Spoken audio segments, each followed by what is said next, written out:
Ya, hari Jumat 10 Maret 2023, kita akan menantikan apa yang menjadi keputusan dari BOJ, di mana ini adalah temuan terakhir dari Haruhiko Kuroda, lalu kemudian juga terkait dengan data NFP nanti malam. Sebetulnya ada satu data lagi yang cukup penting menurut saya, itu adalah di jam 3 sore hari dengan GDP Inggris dan diperkirakan akan mengalami sedikit penguatan. Artinya di situ ada potensi ataupun harapan ekonomi Inggris kembali menggeliat atau dalam hal ini mungkin saja terhindar dari yang namanya resesi.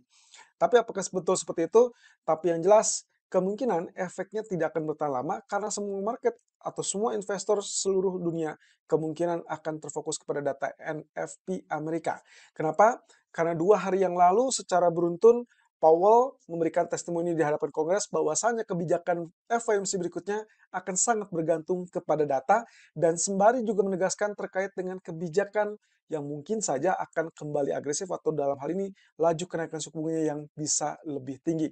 So, kita akan coba lihat dari fundamental berikut ini, apa saja yang akan menjadi penggugah selera market ataupun bahkan penggerak sentimen market yang sebetulnya kita sudah sempat bahas ini di hari Jumat yang lalu dan juga dengan ya tayangan live streaming ataupun relay streaming di hari Senin terkait dengan apa yang harus diperhatikan sepanjang bulan Maret. Oke, ini dia. Pertemuan untuk perpisahan Kuroda di BOJ. BOJ meeting hari ini adalah merupakan kepemimpinan terakhir dari Kuroda sebelum akhirnya melepas jabatannya di tanggal 8 April mendatang dengan penggantinya adalah Tatsuo Ueda. Ya, secara catatan sebetulnya Kuroda sendiri tidak bisa dibilang cacat sama sekali atau gagal sama sekali. Justru dia berhasil mengeluarkan ekonomi Jepang dari deflasi setelah sekian lama tingkat inflasinya berada di tingkat rendah di bawah 2%. Tapi masalahnya adalah kebijakan suku bunga rendah yang berkepanjangan tentunya mengganggu kepada fungsi pasar. Dan itu pula yang akhirnya disebabkan atau menyebabkan keuntungan bank pun relatif tertekan. Keputusan terakhir di BOJ meeting yang lalu adalah waktu di bulan Desember yang secara mengejutkan Kuroda melebarkan batas Japanese government bond yield ke 0,5% dengan alasan untuk memperbaiki fungsi pasar obligasi dan hal tersebut berdampak pada USD Japanese Yen yang mengalami penurunan cukup drastis dan itu artinya yen yang menguat. Tapi masalahnya apakah pertemuan untuk kali ini akan kembali terjadi apa tidak dan itu yang sedang dinantikan oleh para pelaku pasar ataupun bahkan para pengamat ekonomi. Tapi ada beberapa catatan juga yang memungkinkan tidak akan dilakukan mengingat BOJ akan tetap mempertahankan sikap kebijakan suku bunganya untuk tetap berada di level terendah minus 0,1% dan inilah yang dinantikan. Jangan fokus kepada suku bunganya karena dipastikan atau diperkirakan mereka akan tetap atau unchanged. Jadi fokus penantian pasar sebetulnya adalah terkait dengan kebijakan kontrol imbal hasil obligasi atau yield curve control atau yang kita kenal dengan singkatan YCC. Nah, masalahnya adalah bagaimana responnya? Responnya tentunya kalau memang ternyata yield curve control yang bisa dibilang menuai kontroversi tersebut dihentikan, maka USD Japanese Yen berpotensi mengalami penurunan yang berarti pula yen mengalami penguatan. Dan itu sebetulnya yang dinantikan atau yang diharapkan oleh para pengusaha di Jepang. Kemudian kalau misalkan ternyata skenario adalah tetap atau dilanjutkan yield curve control tersebut sampai setidaknya ada perubahan atau terkait dengan inflasi 2% seperti apa yang sempat diumbar oleh Ueda, calon pengganti Kuroda, maka USD Japanese Yen akan mengalami kenaikan atau dalam artian yen melemah.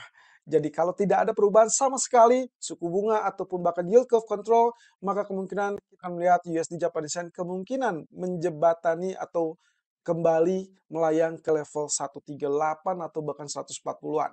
Tapi kalau tidak, ya misalkan dihentikan atau bahkan seperti yang dilakukan di bulan Desember yang lalu, dilebarkan kembali, maka kemungkinan ini yang akan membuat USD Japanese Yen bisa saja turun kembali di 135 atau bahkan 133. Nah, setelah BOJ, tentunya Anda harus waspada terkait dengan data NFP nanti malam. Ya, USD Japanese Yen akan sangat bergantung pada kebijakan moneter Federal Reserve. Kenapa? Karena salah satunya adalah terkait dengan divergensi kebijakan suku bunga. Yang satu mengalami kenaikan suku bunga yaitu Federal Reserve yang sudah sangat konsisten dan sangat yakin dengan keadaan ekonomi mereka. Sementara Jepang dengan BOJ-nya atau Bank of Japan-nya cenderung bertahan di sisi suku bunga negatif. Dan inilah yang membuat kemungkinan-kemungkinan tersebut terjadi. Nah, maka dari itu, perhatikan pula NFP Amerika kemungkinan nanti malam juga akan berdampak cukup besar terhadap sentimen USD Japanese Yen. Jika ternyata data non-farm payroll lebih tinggi daripada ekspektasi, maka USD Japanese Yen diperkirakan akan mengalami kenaikan, dan itu berarti sejalan dengan apa yang dicetuskan oleh BOJ di pagi harinya. Lalu kemudian kalau ternyata NFP-nya lebih lemah, maka kemungkinan USD Japanese Yen akan terkoreksi turun. Lalu kemudian ini adalah terkait dengan dua testimoni Powell yang sebetulnya market sudah dapat petunjuk yang sangat jelas. Di hari pertama, Powell sempat mengatakan bahwa dirinya cukup terbuka untuk laju kenaikan suku bunga lebih cepat. Kurang lebih 50 basis poin atau bahkan kembali ke jumbo rates atau kenaikan suku bunga yang jumbo yang pernah dilakukan di tahun lalu dengan 4 kali kenaikan 75 basis poin. Nah, yang kedua adalah terkait dengan dot plot itu sendiri, di mana pertemuan FOMC bulan Maret di tanggal 20 dan 21 Maret, kemungkinan kita akan mendengarkan terkait dengan ya dot plot itu sendiri. Apakah dot plotnya akan dirubah atau tidak? Ya, sempat beredar rumor bahwa kemungkinan bisa saja Fed mengincar suku bunga sampai kisaran 6%. Dan itulah yang membuat kenapa market cenderung kocar-kacir, atau dalam hal ini kalau Anda lihat dari indeks saham kecenderungannya mengalami penurunan, kemudian komoditi emas pun relatif akan tertekan kembali. Karena inilah dampak dari kebijakan suku bunga yang terlampau ketat. Tapi kalau misalkan ternyata tidak ada perubahan atau katakanlah dot plotnya nanti relatif lebih lunak, maka kemungkinan potensi tersebut akan memberikan harapan, dan itu berarti rebound di pasar saham ataupun komoditi emas.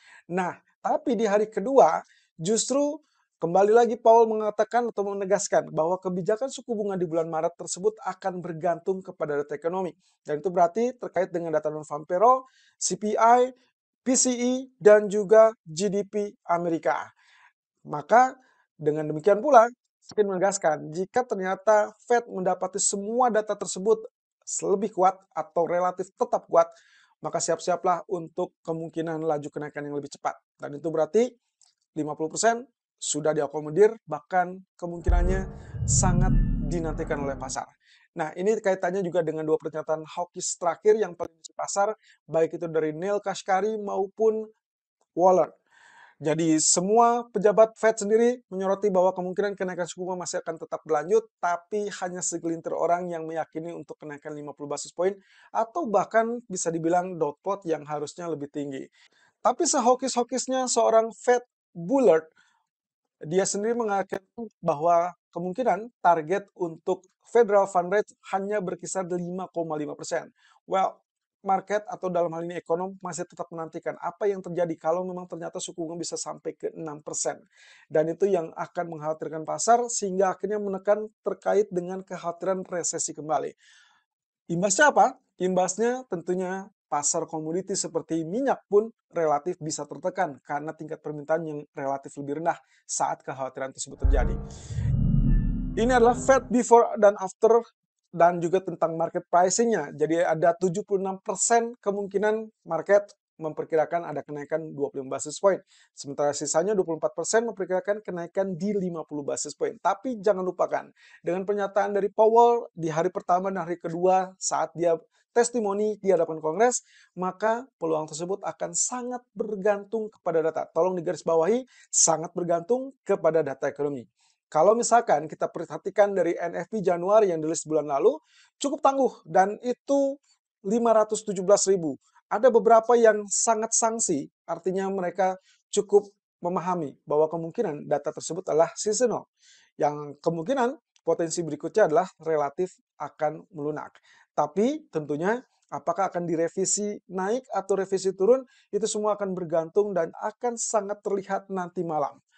Kalau memang ternyata katakanlah data NFP-nya masih tetap relatif kuat, katakanlah di atas 500.000, maka Fed terbuka peluangnya untuk menaikkan 50 basis poin di bulan Maret dan juga dot plot Maret yang kemungkinan akan relatif lebih tinggi daripada perkiraan. Sementara ini Federal Fund Rate masih kemungkinan di 5,25%, tapi kalau misalkan ternyata NFP tetap bandel dan inflasi tetap bandel, ada kemungkinan dia bisa lebih dari 5,25%. Dan ini adalah fokus data untuk event hari ini. Ada kebijakan moneter dari BOJ, tentative time, dan itu biasanya di jam 10 ataupun di jam 11 siang hari ini. Lalu kemudian dilanjutkan malam hari dengan rilis data NFP atau Non-Farm Payroll Employment Change. Anda bisa lihat di sini jam 14.00 pun ada data GDP Inggris yang diperkirakan akan menguat 0,1%. Jadi semua akan menantikan apakah kita akan melakukan kejutannya atau tidak. Tapi semua akan fokus kepada ini. Kedua hal ini yang akan menjadikan sentimen penggerak market. Tentunya skenario awal adalah terkait dengan apakah nantinya dia akan relatif lebih tinggi apa tidak. Kita butuh angka di atas 400.000 sebetulnya untuk mendapatkan potensi ataupun peluang di mana Fed bisa saja bergerak lebih agresif, dalam artian mungkin kenaikan 50 basis point atau bahkan dot plot yang relatif lebih tinggi dari sebelumnya, dan itu berarti kita menerapkan 400.000 ke atas. Artinya kisaran 400.000, 500.000 itu adalah sinyal yang sangat-sangat kuat untuk US dollar, dan artinya pula itu berarti tekanan untuk emas, pasar saham, dan juga other currency. Tapi kalau ternyata dia rilisnya di kisaran 300 sampai 350.000, ya memang dia angkanya relatif lebih tinggi daripada ekspektasi. Tapi dalam hal ini kemungkinan pergerakannya relatif terbatas, bahkan bukan mustahil kita akan melihat terjadinya tekanan kepada US dollar atau aksi profit taking untuk US dollar. Hal ini dikakibatkan dalam 2 atau 3 minggu terakhir kita melihat potensi kenaikan US dollar dan menekan kepada emas ataupun produk lain seperti saham. Jadi yang harus diperhatikan adalah sentimen market akan bergerak relatif terbatas kalau ternyata datanya hanya dirilis 300 sampai 350.000. Tapi kalau ternyata dirilis di angka atas 400.000, maka itu akan cenderung pendorong US dollar, dan artinya rally untuk dolar akan berlanjut, sementara untuk emas ataupun pasar saham tentunya dia akan mengalami tekanan balik yang lebih kencang. Nah, dengan demikian kalau ini adalah sinyal yang positif dalam artian ekspektasinya atau aktualnya lebih tinggi dari ekspektasi, maka perlu juga diperhatikan kalau ternyata aktualnya lebih kecil dari ekspektasi. Untuk Anda yang berharap bahwa emas akan mengalami kenaikan, maka harap berhati-hati. Yang diperlukan untuk emas rally di atas 1860 itu berarti dia harus rilis di bawah 200.000, which is impossible untuk saat ini, teman-teman. Ya, sangat tidak mungkin, sangat sulit untuk terjadi. Jadi kemungkinannya kalaupun akan mengalami kenaikan untuk dorongan emas sampai at least 1840, 1850 kembali, maka kita memerlukan data ya setidaknya di skenario yang ketiga, yaitu data di kisaran 210 atau bahkan 230.000. Dan itu berarti akan ada harapan terkait dengan Fed tidak akan terlampau agresif. Nah, berkaca kepada hal tersebut juga harus dilihat dan ditinjau dari historical yang terjadi untuk NFP. Ini juga pernah kita bahas kaitannya dengan ya video outlook di hari Senin 6 Maret yang lalu. Saya sempat menampilkan terkait dengan historical dari bulan Agustus. Anda perhatikan, bulan Agustus. Ya, kenapa saya garis bawahi bulan Agustus ini? Tahun 2022 Anda bisa lihat waktu itu atau bulan sebelumnya berada di 398, ini adalah revisi naik dari bulan sebelumnya bulan Juli, ya dari 372 direvisi naik ke 398. Lalu kemudian setelah 398 ekspektasinya dari 250.000. Tapi apa yang terjadi?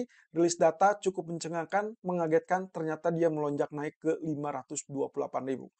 Nah, lalu kemudian di bulan berikutnya, di bulan September lebih tepatnya, Anda bisa lihat dari 528, dia direvisi turun sedikit di 526K atau 526.000, dan ekspektasi atau angka ekspektasinya turun di angka 295.000. Apa yang terjadi? Ternyata dari 526.000, ya dia ternyata dirilis dengan angka 300 ribuan. Nah, jadi ini yang saya khawatirkan, kemungkinan kita akan dapatkan data seperti ini. Ini sangat memungkinkan. Yang tidak memungkinkan atau yang sangat impossible, tadi yang kita sempat bahas adalah kalau ternyata dari 500.000, rilis ini langsung di bawah 200.000. Kemungkinan itu akan sulit untuk didapatkan korelasinya. Tapi kalau ini yang terjadi, maka siap-siap market kemungkinan akan relatif euforia atau relatif senang. Dan itu berarti ada harapan untuk pantulan atau dalam hal ini mungkin emas tidak akan tertekan di bawah 1.800. Tapi kalau ternyata apapun yang diharapkan ini ternyata gagal, artinya ternyata di-list-nya dengan angka 400.000, bahkan 350.000, maka kemungkinan potensi itu akan mendorong dolar mengalami penguatan terhadap semua mata uang, termasuk juga komoditi emas. Ya, jadi semua ini terkait dengan BOJ meeting dan juga NFP di malam nanti. Jadi harap berhati-hati dengan segala kemungkinan yang mungkin saja terjadi. Pagi ini saya merekam video ini di jam 8.25 waktu Indonesia bagian Barat untuk sekedar mengantisipasi in case ternyata nanti malam ada kesulitan untuk mengakses. Tapi juga Anda perhatikan bahwasanya saat ini di pagi hari sesi Asia USD Japanese Yen berada di 135.94, kemudian dengan level tertinggi 136.41, artinya sedang terkoreksi turun. Mungkin hal ini terjadi menjelang BOJ meeting. Kemudian juga emas sudah mengalami rally atau rebound sejak tadi malam sampai 18.34. Dan di sesi Asia pagi ini kita melihat tertingginya 18.34 dan terendahnya adalah 18.29. Jadi dia relatif masih bergerak di kisaran-kisaran yang relatif sama dalam pergerakan 2 minggu terakhir. Tapi ada hal yang cukup menarik di mana semua mata uang dan juga emas relatif memiliki sinyal untuk reversal. Tapi sayangnya reversal ini kita masih tetap ragukan apakah mungkin bisa terjadi apa tidak. Oke, kita akan ketemu lagi dengan outlook dari teknikalnya untuk membahas secara terpisah terkait dengan hal tersebut.